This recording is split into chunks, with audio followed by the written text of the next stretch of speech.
Bom, meus caros, estamos encaminhando aqui para o final, para os últimos temas. E reparem que, então, isso ficou claro, né? O artigo 304 ele estava ainda no capítulo da tutela antecipada em caráter antecedente. Reparem que agora a gente entra no 305, que é cautelar, ou seja, a estabilização que a gente mencionou não se aplica à tutela cautelar, mesmo a requerida em caráter antecedente. O que a gente pode simplificar, o artigo 305, ele é a reprodução exata do que é o processo cautelar no Código 73. Né? Então, vocês repararam que o procedimento da tutela antecipada em caráter antecedente, o 303, é bem diferente do processo cautelar. Não é igual ao que a gente tem hoje do processo cautelar. Já a medida cautelar em caráter antecedente, o procedimento é muito parecido. Muito parecido. Também diz que a petição inicial pode só indicar a lide o seu fundamento, a exposição sumária do direito, não precisa ser uma exposição completa, né, e fazer o pedido de tutela cautelar. O réu é citado para, no prazo de 5 dias, contestar o pedido e indicar as provas que pretende produzir. Repara, igualzinho o processo cautelar, né? Que o réu é citado para contestar em 3 dias. Lá no outro, da tutela antecipada antecedente, não falava isso, citado para contestar. Dizia que ele é citado depois da concessão da medida para comparecer à audiência, que ele é citado para contestar o pedido cautelar. Tem revelia, que é o que diz o 307, contestado o pedido vira procedimento comum. Então, o pedido antecedente cautelar já é convertido em procedimento comum, caso haja a tal da contestação em 5 dias. E o aditamento vai ser feito em 30 dias contados a partir da efetivação da medida, se ela for concedida. Isso é exatamente o procedimento do processo cautelar atual. Qual é a única diferença, então, desse procedimento de tutela cautelar antecedente e o processo cautelar que se tinha no Código 73? Tem uma diferença, é que o aditamento, né, pode ser feito nos mesmos autos, no mesmo processo. Ele não é um processo autônomo. De novo, aquilo que a gente falou sobre 303 aqui também vale. Esse pedido em caráter antecedente, ele é a petição inicial, ele tem que ser completa. Tem que ter os requisitos de petição inicial. Depois, é um mero aditamento, continua no mesmo processo, não é um novo processo. Fora isso, é igualzinho ao processo cautelar, né? Então, o processo cautelar, na prática, ele é mantido, ele só não é um outro processo. Os parágrafos dizem isso. O pedido principal pode ser formulado conjuntamente, se for o caso. A causa de pedir pode ser aditada no momento de formulação do pedido principal. E apresentado o pedido principal, as partes serão intimadas para audiência de conciliação ou mediação.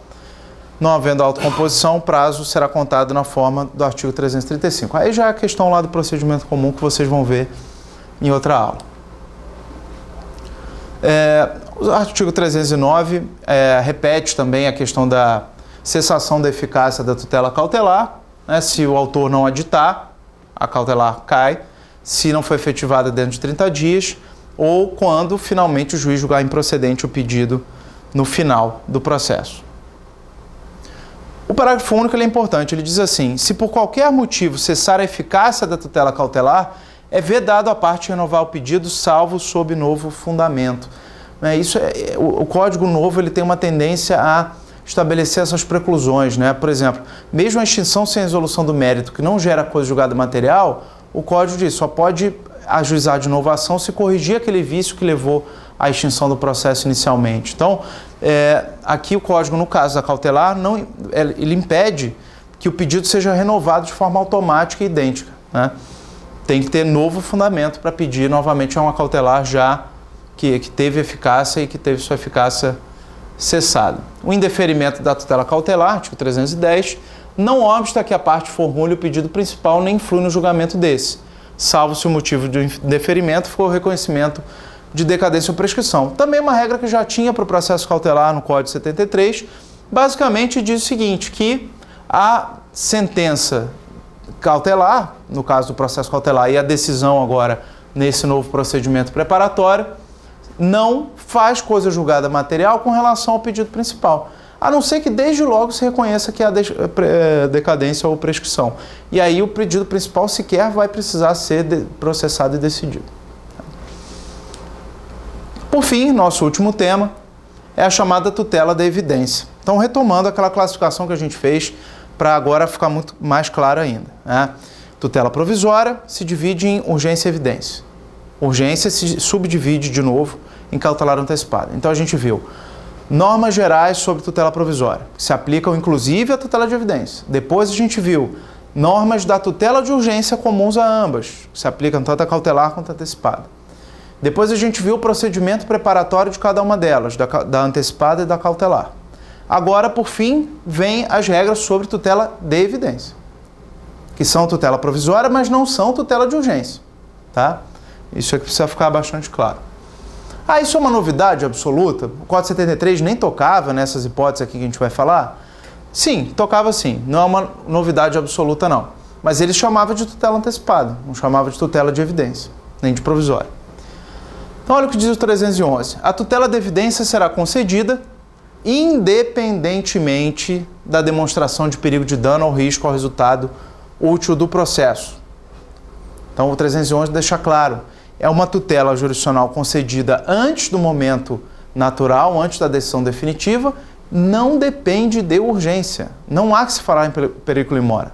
Periculo in mora não é um requisito para esse tipo de tutela. Só tem que ter as hipóteses que a gente vai ler aqui. Mas periculo in mora não é necessário nessas hipóteses.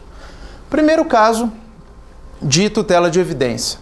Abuso do direito de defesa ou manifesto propósito protelatório da parte.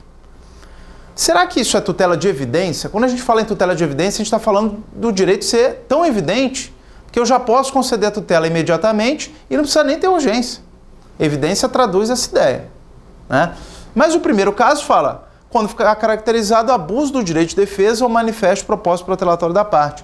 Essa é uma hipótese que já tinha no CPC de 73 e que a doutrina tratava não como tutela de evidência, mas sim como tutela sancionatória. Por quê? Porque ela é uma punição, reparem. O réu que se comportar mal, porque abusar do direito de defesa ou protelar o processo, contra ele é concedida a tutela antecipada. Então não tem nada de evidente no direito do autor. O direito do autor pode não ser evidente. Mas só porque o réu se comportou mal, vai ser concedido ao autor a tutela provisória. Será que isso é justo? Se o autor nem tem probabilidade do direito, não tem periculo in mora, ele já vai receber a tutela imediatamente? Sim, é justo. Sabe por quê? Tutela provisória é a redistribuição do ônus do processo. Quando o autor entra com a ação e não tem uma tutela de urgência a seu favor, o tempo do processo corre contra ele, né? Ele é que está pleiteando, ele está brigando no processo sem estar desfrutando daquilo que ele afirma ter direito. O réu está, né, numa posição mais confortável, porque não tem uma decisão contra ele e o tempo está correndo a favor dele, porque não há nada vigente contra ele. A partir do momento que o réu usa esse tempo de forma indevida, que está a favor dele, como? Retirando os autos e não devolvendo, pedindo adiamento de atos o tempo inteiro, juntando atestado para de audiência, o juiz percebe que ele está protelando e ganhando tempo. Aí ele vai e concede para outra parte. É justo por isso. Porque não é justo que quem tem o ônus do tempo no processo, né, seja privado da tutela, porque a outra parte que tem a tranquilidade do tempo a seu favor está protelando e ganhando tempo. Portanto, é uma hipótese que me parece bastante justa. A segunda hipótese é quando as alegações de fato puderem ser comprovadas apenas documentalmente e houver tese firmada em julgamento de casos repetitivos ou súmula vinculante. Opa, agora a gente entra realmente numa hipótese que parece o que a gente imagina quando fala em tutela de evidência. A gente está dizendo, os fatos são comprovados documentalmente. É parecido com o mandado de segurança, né? A prova pré-constituída.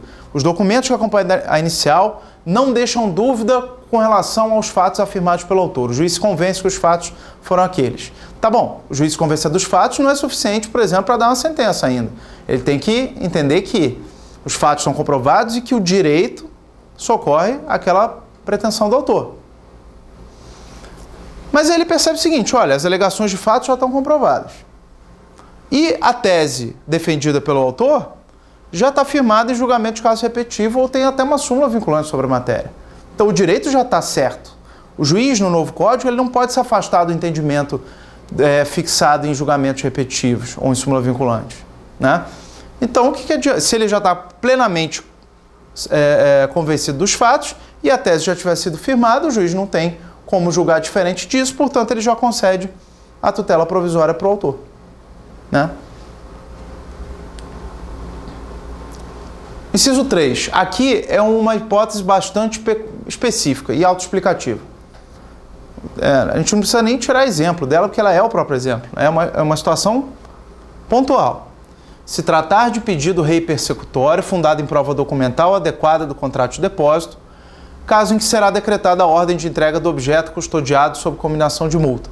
Portanto, se eu tenho um contrato de depósito e eu consigo provar que esse contrato existe, eu tenho o documento, né, o instrumento desse contrato, e eu estiver pedindo a devolução daquela coisa que foi depositada, o juiz deve conceder a tutela provisória, portanto, de evidência. Então, é uma hipótese bastante pontual. Não tem nem o que explicar, ela é o próprio exemplo dela mesma, né? E o 4, aí sim, além do inciso 2, o inciso 4, esse sim, traduz a ideia de tutela de evidência pura. Repare, quando a petição inicial for instruída com prova documental suficiente dos fatos constitutivos do direito do autor, a que o réu não opõe a prova capaz de gerar dúvida razoável. Então, repare, a prova do autor foi tão robusta e o réu, quando contestou, não conseguiu desconstituir a robustez dessas provas, não conseguiu fazer uma contraprova que demonstre que o autor não tinha, os fatos não eram aqueles, não tinham acontecido daquela maneira, o juiz vai conceder a tutela de evidência também. E aqui, reparem, não tem que ter tese fixada, basta que a prova seja robusta e o réu não consiga desconstituir a robustez dessa prova. Aqui é tutela de evidência pura, né? O juiz convencendo desde logo que a prova é cabal e comprova o que o autor está dizendo e vai conceder a tutela provisória para ele. Ah, mas ainda não sei se o direito ainda não é cognição exauriente. Tudo bem, isso vai ser feito na sentença, mas a tutela provisória vai ser concedida desde logo. E aí, para a sentença, é que se vai ver se de fato o autor tem razão ou não. É uma opção do legislador. Por óbvio, diz o parágrafo único, que só nos casos dos incisos 2 e 3 é que o juiz poderá decidir liminarmente. Claro, né? Reparem, se para caracterizar abuso do direito de defesa ou manifesto de propósito protelatório da parte, o réu tem que ter sido citado, tem que ter se defendido, né? Abuso do direito de defesa é quando ele já teve a oportunidade de se defender. Portanto, o 311, inciso 1, não pode ser concedido inaudito à outra parte em hipótese alguma, só depois da defesa do réu. E o inciso 4 também, porque ele diz que a hipótese só se caracteriza quando o réu não opuser prova capaz de gerar dúvida razoável com relação àquela prova do autor. Então é óbvio, ele tem que ter tido a oportunidade da defesa. E depois de oferecer a defesa, o juiz viu, olha, a prova do autor é cabal, é robusta, e essa prova, e o réu não produziu a prova quando teve a oportunidade, que é na contestação. Então, nos incisos 2 e 3, pode ser de plano. O juiz recebeu a petição inicial, verificou que as alegações de fato estão comprovadas e a tese já está firmada em julgamento repetitivo, ele concede imediatamente, antes da citação. E no caso do inciso 3 também, lá do contrato de depósito que a gente mencionou, pode ser inaudito à outra parte. Os incisos 1 e 4 não podem. Bom, era esse o nosso tema. Espero que tenha conseguido aí fazer uma primeira introdução. Já viram que, assim como todos os outros partes do código, a gente está no início dos debates, das discussões, muita coisa ainda vai precisar ser afinada e debatida pela doutrina e a gente vai ter que esperar a jurisprudência se posicionar, mas eu espero que tenha pelo menos dado aí uma visão panorâmica sobre o tema. Agradeço a atenção de todos e até a próxima. Obrigado.